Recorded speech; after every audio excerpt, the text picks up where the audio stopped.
Você reparou em algo ultimamente? Até mesmo a grande mídia aqui nos Estados Unidos agora admite abertamente que a economia americana não está em alta. Na verdade, está bem longe disso. Um artigo publicado recentemente no Wall Street Journal me chamou a atenção e eu gostaria de aprofundar um pouco mais nesse assunto. O título do artigo é: Os americanos estão ficando para trás com a fatura de 1,250 trilhão em cartões de crédito. Hoje existe um descompasso crescente nos Estados Unidos. De um lado, as estatísticas oficiais continuam sugerindo resiliência. Segundo a narrativa oficial, o desemprego continua relativamente baixo, o consumo não chegou a desabar e o mercado de ações segue atraindo investimentos. E aparentemente está tudo ótimo.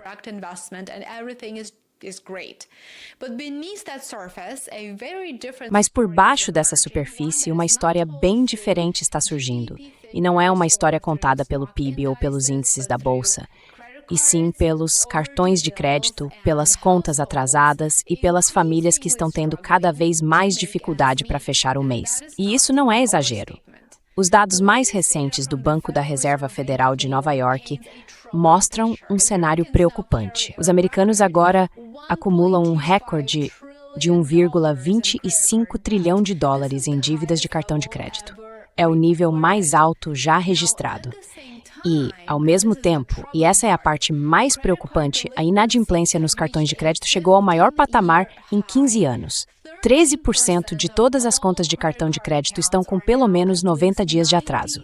De novo, é o pior nível desde o período depois da crise financeira de 2008.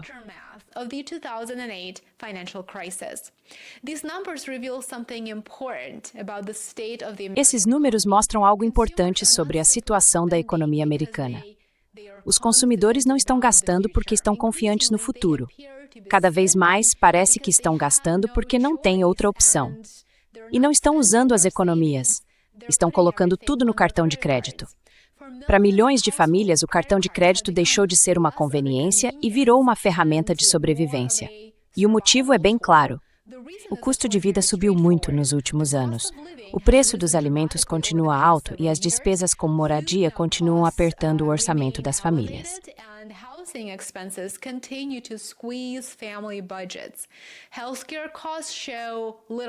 Os custos com saúde continuam sem dar sinal de alívio, como muitos de vocês já sabem. As contas de luz, os prêmios de seguro e as despesas com transporte só aumentam cada vez mais. Para muitos americanos, os salários simplesmente não acompanharam o impacto acumulado desses aumentos. Quando comida, moradia e saúde passam a consumir uma parte maior da renda da família, sobra menos dinheiro para pagar as dívidas que já existem. E aí, as famílias acabam tendo que fazer escolhas muito difíceis. Elas não podem deixar de pagar o aluguel, não podem ignorar a hipoteca, claro. Precisam de eletricidade, precisam de transporte e de comida. E por causa disso, o pagamento do cartão de crédito muitas vezes é o primeiro compromisso que acaba sendo adiado.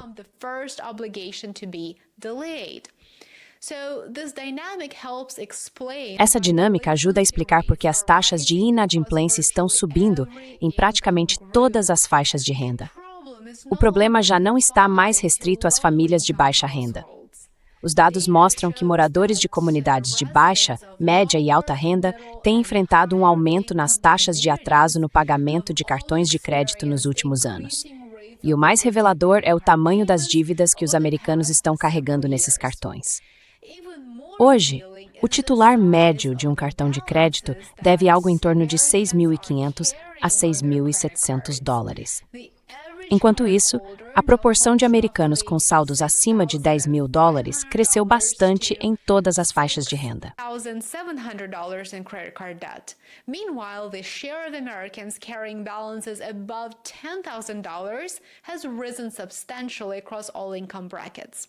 What makes this situation especially dangerous is o que torna essa situação especialmente perigosa é o próprio custo de pegar dinheiro emprestado. As taxas médias de juros dos cartões de crédito subiram para cerca de 21%, um aumento enorme em relação aos 14% ou 15% de apenas alguns anos atrás. Com juros nesse nível, sair das dívidas fica cada vez mais difícil. uma família que tem um saldo alto pode perceber que boa parte de cada pagamento mensal vai só para cobrir os juros, em vez de reduzir o valor principal da dívida. Então, o que começa como um empréstimo temporário pode rapidamente virar uma armadilha financeira de longo prazo. É por isso que as agências de cartão de crédito estão registrando uma procura sem precedentes.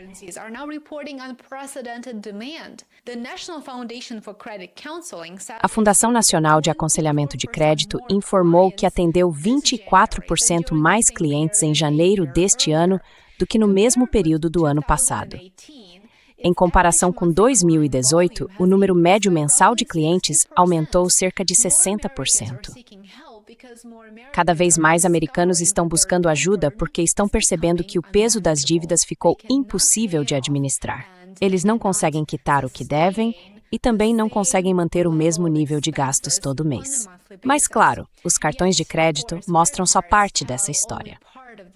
Um outro sinal importante aparece no crescimento explosivo do chamado Compre Agora, Pague Depois. Esse tipo de financiamento, que no começo foi apresentado como uma alternativa prática aos cartões de crédito tradicionais, permite que o consumidor divida suas compras em parcelas menores.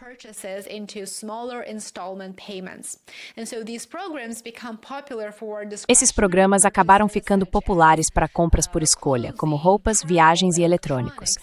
Mas hoje, os americanos estão usando cada vez mais esse tipo de crédito para itens essenciais.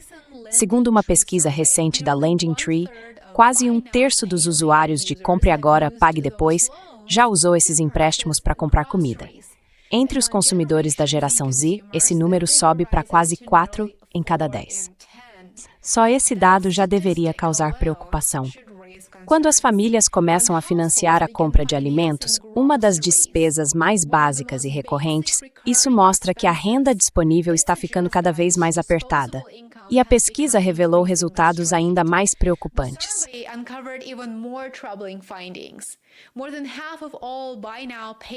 Mais da metade dos usuários de serviços de Compre Agora, Pague Depois disseram que teriam dificuldade para fechar as contas do mês sem acesso a esses empréstimos. Entre as famílias com crianças, esse número sobe para mais de 60%. Em outras palavras, o que foi criado como uma opção de pagamento flexível para comprar produtos mais caros acabou virando um substituto de renda, usado até para comprar comida. E o mais preocupante é o número crescente de pessoas que estão ficando atrasadas nesses pagamentos. Quase metade dos usuários relatou ter feito pelo menos um pagamento em atraso no último ano. Esse número aumentou muito em relação a poucos anos atrás, aliás. Essa tendência mostra que muitas famílias não estão usando esses serviços apenas por conveniência.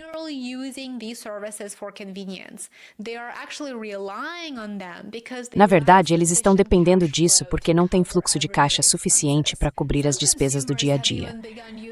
Alguns consumidores já começaram até a usar o sistema de Compre Agora, Pague Depois, para pagar aluguel, despesas médicas, dentista e até veterinário.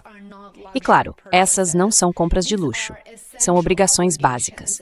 Quando ferramentas de financiamento que foram criadas para bens de consumo passam a ser usadas para cobrir necessidades essenciais, isso costuma indicar um estresse financeiro mais profundo, um estresse econômico mais amplo dentro da economia como um todo. E isso cria um contraste interessante com a conversa política que está acontecendo agora em Washington.